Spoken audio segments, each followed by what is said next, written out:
एक vector space P20 से represent किया गया है और इसमें वो सारे पॉलिनोमियल्स आएंगे जिसकी डिग्री एट मोस्ट 2020 हो सकती है। वो सारे पॉलिनोमियल जिसकी डिग्री एट मोस्ट 2020 हो सकती है। तो इस तरह से इसके बेसिस में 2021 एलिमेंट्स होंगे, यानी कि इसकी डायमेंशन 2021 होगी। अगर हम एक वेक्टर स्पेस Pn से डिनोट करते हैं जिसमें वो सारे पॉलिनोमियल्स आते हैं जिसकी डिग्री एट मोस्ट n है, तो उसकी डायमेंशन होती है 1 एक्सीड यानी कि n+1। इस तरह से इसकी डायमेंशन हो जाती है 2021। अब W इस वेक्टर स्पेस का सब स्पेस है। इसका मीनिंग साफ है कि इसकी जो डायमेंशन है वो इससे कम ही रहने वाली है, क्योंकि V जो है वो फाइनाइट डायमेंशनल वेक्टर स्पेस है। और यहाँ पर आप देख सकते हैं कि इसमें P20 के वो यानी कि वेक्टर स्पेस के वो पॉलिनोमियल्स आएंगे जिसमें जो ओड टर्म्स हैं, यानी कि ओड कोफिशिएंट वाली टर्म्स हैं, वो जीरो होंगी। एग्जाम्पल के तौर पर अगर मैं एक पॉलिनोमियल लिखता हूं तो वो किस तरह से होगा, a1 और सबसे बड़ी पावर में 20 ले लेता हूं। तो सबसे पहले a0, ये कांस्टेंट टर्म हो गई, या आप इसको शुरुआत में a1 बोल दीजिए। a0 बोलते हैं शुरुआत में, a0 x raise to the power 20, फिर a1 x raise to the power 19। इस तरह से हम ये आगे बढ़ते रहेंगे।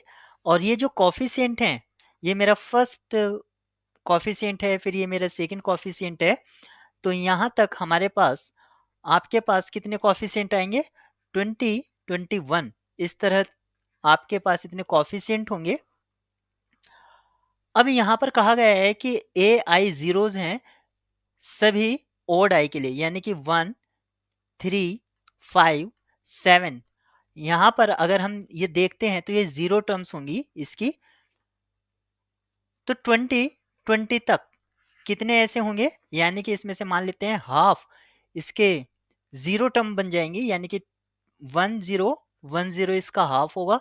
तो इतनी टर्म्स जीरो हो जाएंगी। जो बचेंगी, जैसे कि स्क्वायर वाली होगी, 4 वाली होगी, यानी कि x square term, x raise to the power 4, x raise to the power 6, ये वाली टर्म से आपका पॉलिनोमियल जनरेट होगा। अगर ये वाली टर्म से पॉलिनोमियल जनरेट होगा तो हमारे पास इसमें हाफ एलिमेंट्स ऐसे होंगे, क्योंकि इसमें एटमोस्ट डिग्री कितनी हो सकती है,